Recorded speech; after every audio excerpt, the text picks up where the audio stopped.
time, and a special welcome to you. We are so glad that you are here, that you chose to be with us today. I hope you feel warmly welcomed, that something in this service speaks to you this morning, and that we will see you again. If you are here in person, please fill out a guest card on the way in.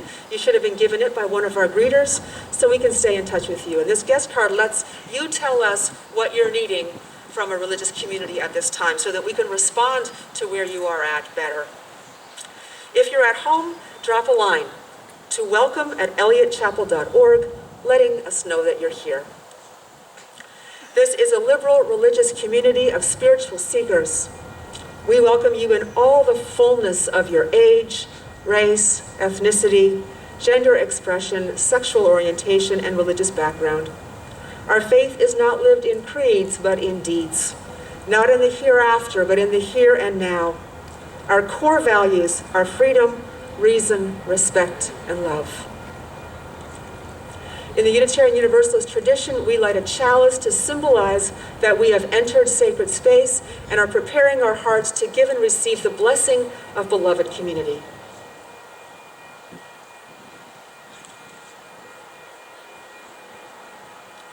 Our opening words are adapted from The Common Good by Kathleen McTeague. We breathe the common wind of the earth, no matter where we live, who we love, what language we speak. We drink the common water of the earth, no matter the color of our skin, how long we live, the coverings we drape on our forms. We follow the common paths of the earth, no matter our beliefs, how far we move from home, the gold that we carry or its lack. In this hour, may we learn a new way to live from these truths, our hearts open to all the holiness around us, our hands turned always toward the common good. Come, let us worship. So our Time for All Ages is a book called Bunny's Book Club by Annie Silvestro. And because we aren't calling the kids forth, I can't show you all the pictures, so I'm going to try and read it in like a super excited way so that you can imagine the pictures for yourself. But it is a really sweet story. And of course, here's the train. So, we'll wait till the engine goes by and it's not quite so loud.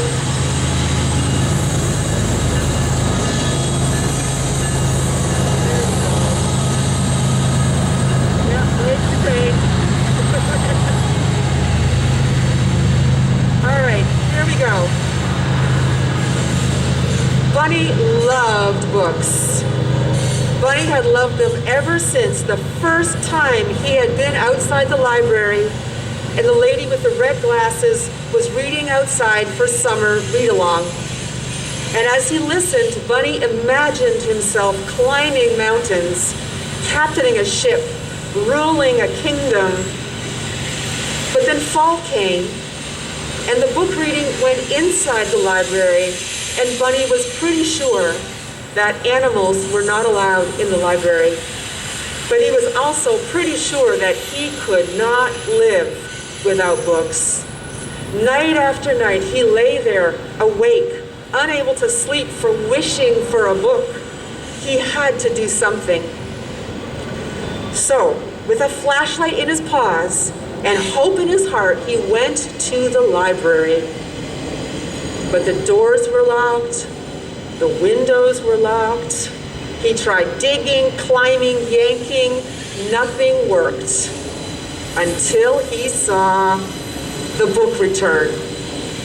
So Bunny leapt up, held onto the handle, pulled it down, flipped himself over, and went right through that library return into the library with a thud on the floor. He couldn't believe it. He was in the library, and his eyes sparkled at the sight of the shelves bursting with books. It was better than a field of carrots. He didn't know where to start, so he took a deep breath, and it smelled as if he were wrapped inside the pages of his favorite book. Then he followed his nose to the adventure section.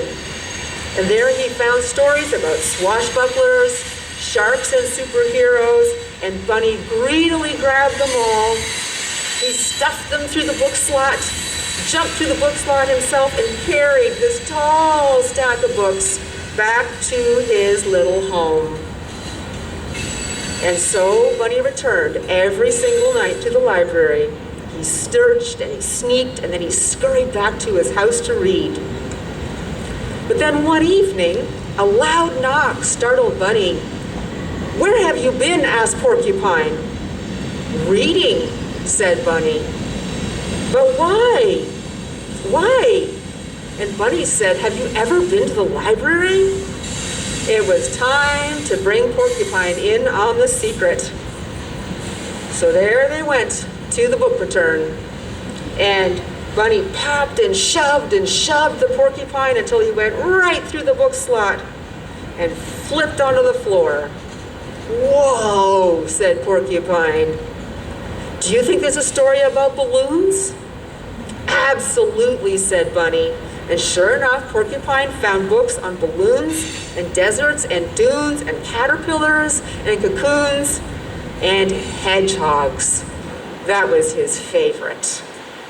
The two friends crammed their books through the slot and went home with towers teetering so high they could barely carry them, and they curled up with a cup of tea and carrot muffins. One note, Bear noticed the light, and Bear came in. "What's going on?" said Bear. Bunny handed him a book, said, "Go and read." Soon more animals came. "Do you have any books on outer space?" said Bird. "Or volcanoes?" asked Mole. "I want a ghost story," said Mouse. "I think it's time for a field trip." One by one, the animals stuffed themselves through the book slot. It took a while for the bear, but she made it through. And they went about all over the library, nabbing their favorite books. No one heard the key in the front door. No one heard the clack, clack, clacking of footsteps. No one heard the light flick on. "What do we have here?" said the librarian. The animals looked up in shock. "We're done for," said Porcupine. "All libraries have rules," said the librarian. The librarian leaned down, and the first rule is, every book lover must have a library card. So she gave all the animals a library card. She said, "Now you may borrow books, as long as you return them, of course." Bunny couldn't believe his ears. They could keep coming. And he beamed at his fellow readers and bounced to the shelves, and he proudly checked out the very first official selection for Bunny's book club. And that is the end of the story.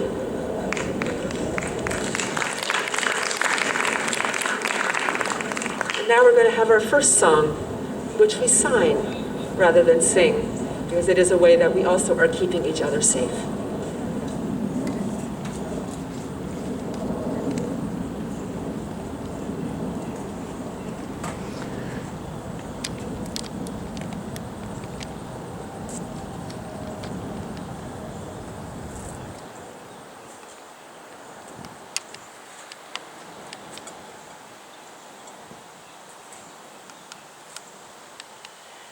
All right, we're going to review the signs one last time for this month.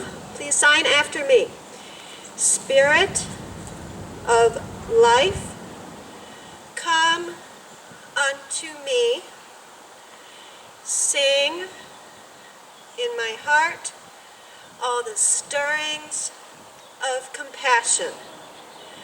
Blow in the wind, rise in the sea, move in the hand, giving life the shape of justice. Roots hold me close, wings set me free. That's free, so it's like this. Yep. Spirit of life, come to me, come to me. You guys are definitely getting better. I'm proud of you.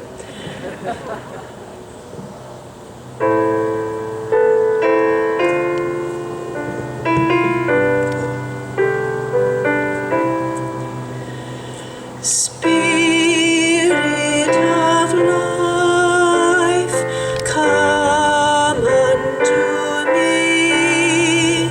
Sing in my heart all the stirrings of compassion.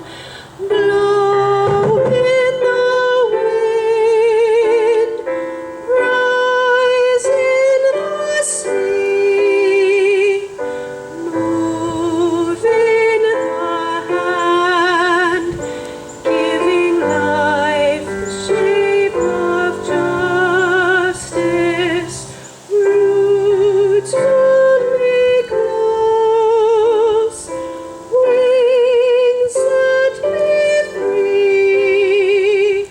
Spirit of life, come to me, come to me.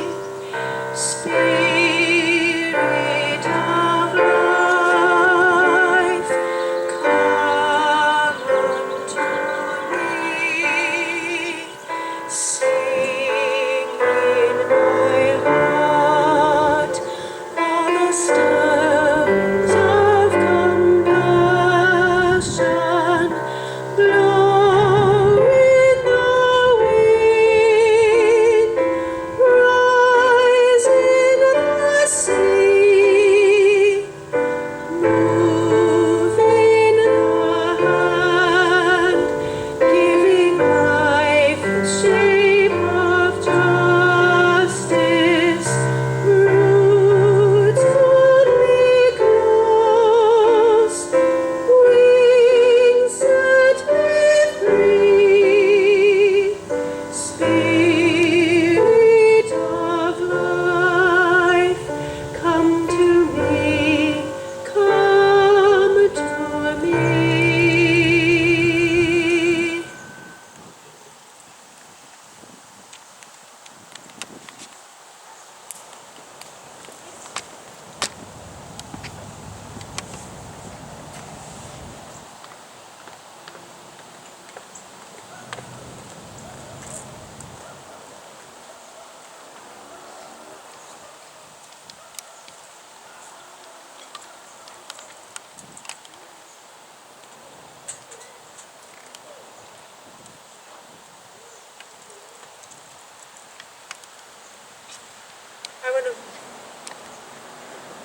I would invite you to join with me in the spirit of prayer and meditation. Our prayer today is a poem by Jan Richardson called A Blessing Called Sanctuary. You hardly knew how hungry you were to be gathered in, to receive the welcome that invited you to enter entirely. Nothing of you found foreign or strange, nothing of your life that you were asked to leave behind or to carry in silence or in shame. Tentative steps became settling in, leaning into the blessing that enfolded you, taking your place in the circle that stunned you with its unimagined grace. You begin to breathe again, to move without fear, to speak with abandon the words you carried in your bones that echoed in your being. You learned to sing. But the deal with this blessing is that it will not leave you alone, will not let you linger in safety, in stasis. The time will come when this blessing will ask you to leave, not because it is tired of you, but because it desires for you to become the sanctuary that you have found, to speak your word into the world, to tell what you have heard with your own ears, seen with your own eyes, known in your own heart, that you are beloved, precious child of God, beautiful to behold, and you are welcome, and more than welcome here. Amen. One of our beloved traditions here at Eliot Chapel is that we give away half of our offering every week to a justice-focused organization in the community that reflects our values and convictions. We believe in being good neighbors and living in solidarity with those around us and those who are in need. We have a long-standing relationship with Kirkwood, which is committed to feeding the hungry and reducing poverty in our community. Kirkwood helps people recover a sense of dignity and hope. All of our offertories in September have been dedicated to Kirkwood, and we invite you to be generous and to open your hearts. If you are joining us online, you can contribute by mailing a check with shared plate in the memo line. Our address is on the website. Or you can text Eliot Shared Plate and the amount you want to give to 73256. Let us open our hearts and be a generous people.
We are so blessed by the generosity and abundance of this community.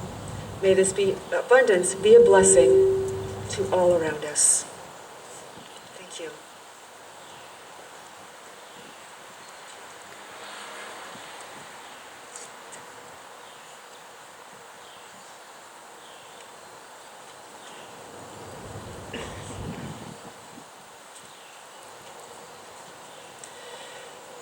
Do you remember when you first realized what reading was?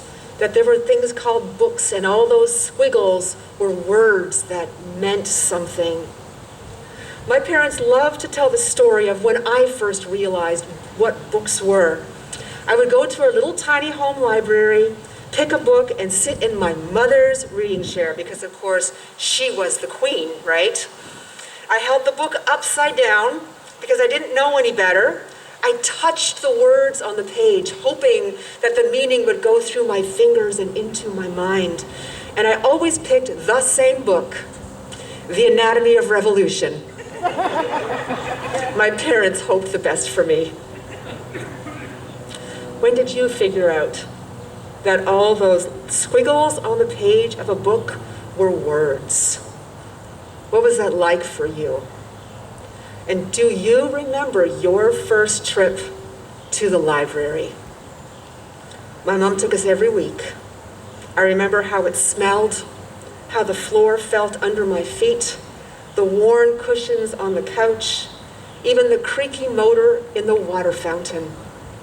It is just burned into my memory. Words are really powerful. We use our words to share what we're thinking and wanting and feeling and dreaming of. We use them to understand other people. We use our words to figure out what is very important and very special to us. Did you know that in Unitarian Universalism, reading is extremely special? In fact, the early Unitarians were scholars. It is deep, deep in our roots, a love of learning. If we had sacraments, reading would definitely be one of them. If we had stations of the cross, they would be heavy stacks of books. Books change us, make us better people, grow our minds and our values. Everything gets more possible with the right words. Unitarian Universalists are so serious about reading that we started public schools, like the St. Louis public school system, so everyone could read. We created library systems so people didn't have to have money to get books. We even have our own publishing house called Beacon Press. In 1976, Beacon Press published the Pentagon Papers, which showed how the US government manipulated the public into supporting the Vietnam War. The FBI ordered us to provide a list of every single member of every Unitarian Universalist congregation as a possible threat to national security. We refused, even though we could have gotten in a lot of trouble and lost everything. Never doubt how powerful words are. Today is the beginning of Banned Books Week. Books are so powerful that sometimes people want to ban them. To ban something means that it's not allowed. There are lists of books that have been banned from libraries and schools because someone is afraid of what they say. During Banned Books Week, the names of those books that have been banned in the last year are published so that we can make up our own minds about what we are going to read. You can tell a lot about what makes people so afraid that they want to keep you from reading about it.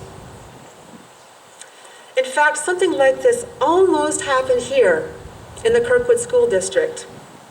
There was a book in the middle school and high school libraries that some parents didn't like. This was a book for older kids. It's called The 57 Bus. It tells the true story of a black teenage boy who grew up in a poor part of Oakland, California, and a teenager, a white teenager from a well-to-do family who had been born a boy but didn't feel like a boy or a girl and wore skirts all the time. They called themselves non-gender. In the book, the black boy's friends goad him into playing a prank on the non-gender person on the 57 bus and ends up really, really hurting them. And the story is about everything that brought them to that point on the bus and then everything that happened afterwards, which was really unfair for everybody.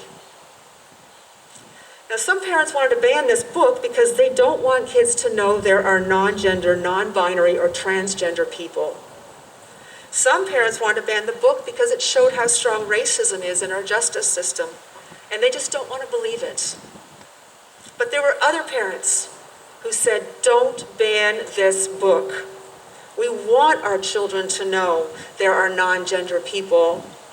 We want our kids to understand racism and what it does to everyone. A transgender student in Kirkwood High told the school board that the book changed their life. They had finally read about someone like them, and they didn't feel so alone or so weird anymore. Who thinks the parents who wanted to ban the book won? Who thinks that the parents who wanted to keep the book in the library won?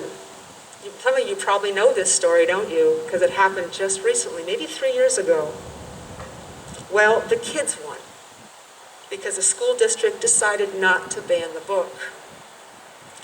They said that children had the right to find that book in the library, and that if parents didn't want them to read it, they should deal with it. It was up to them to set the boundaries for their kids.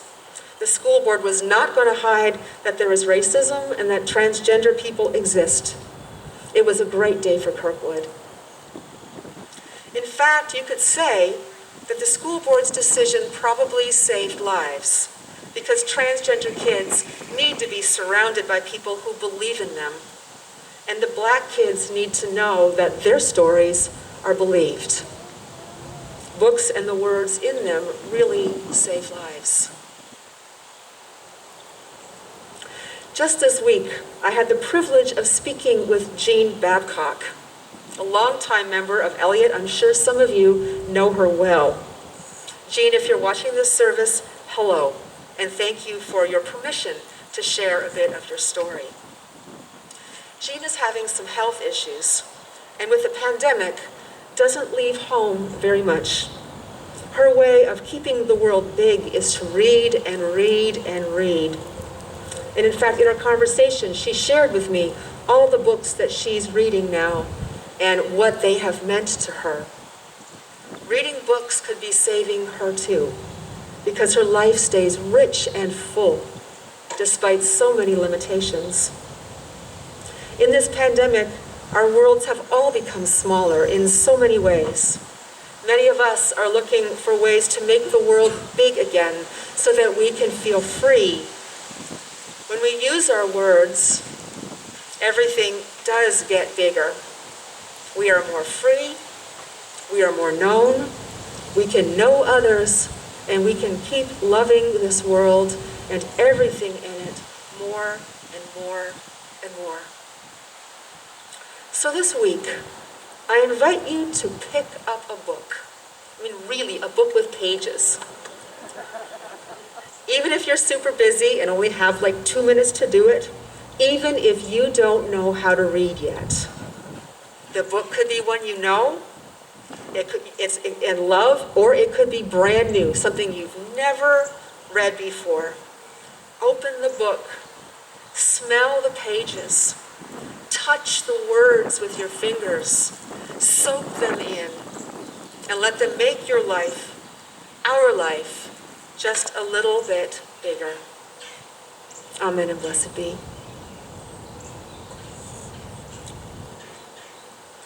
And now may the blessing of truth be upon us, the power of love direct and sustain us, and may the peace of this community preserve our going out and our coming in until we meet again.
Thank you so much for joining us today. Take care. Hopefully we'll see you next week. Love to you all. Go in peace.